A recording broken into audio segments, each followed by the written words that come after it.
Well, much of the world is turning up the pressure on Israel to declare a ceasefire in Gaza.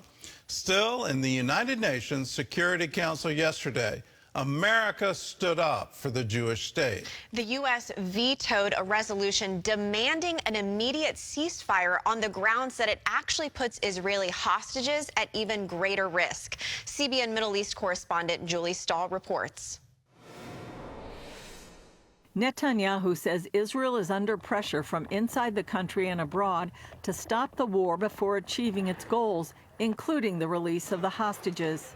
We really want to achieve another release, and we're also willing to go a long way.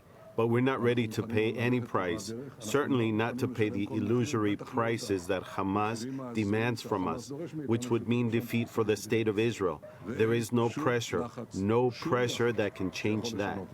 At the UN, the U.S. defended its veto of a Security Council resolution Tuesday because it demanded an immediate ceasefire in Gaza, putting talks for a hostage release in jeopardy. National Security Council spokesman John Kirby said an American emissary is in the region working to reach an agreement.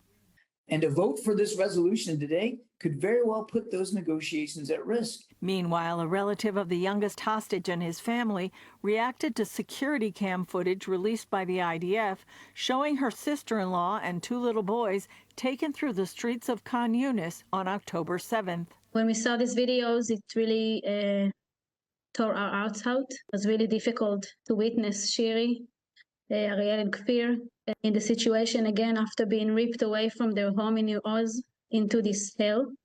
Everything still feels unbearable.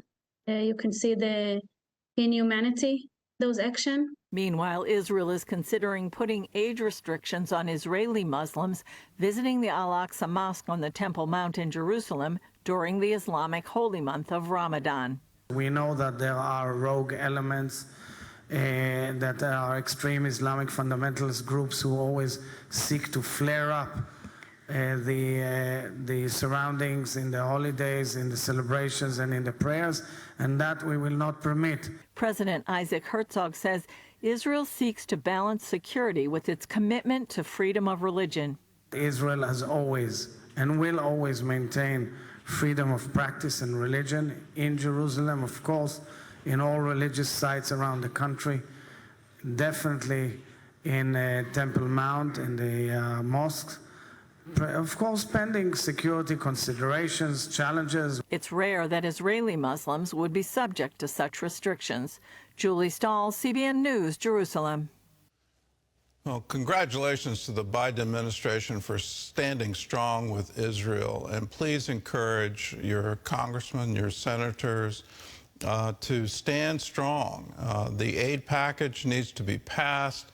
We need to let the entire world know that we're standing with Israel during her difficult hours. This is the most difficult hours since the Yom Kippur War.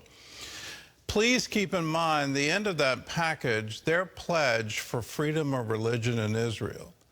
They have guarded all of the holy sites, whether they're Christian or Muslim or Jewish, and they've allowed free access to them.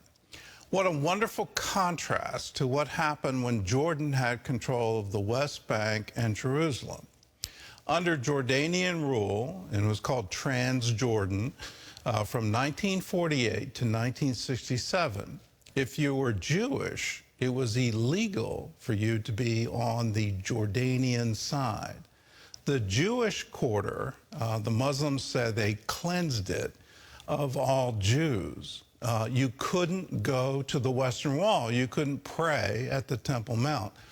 All of that was illegal. They destroyed all the synagogues.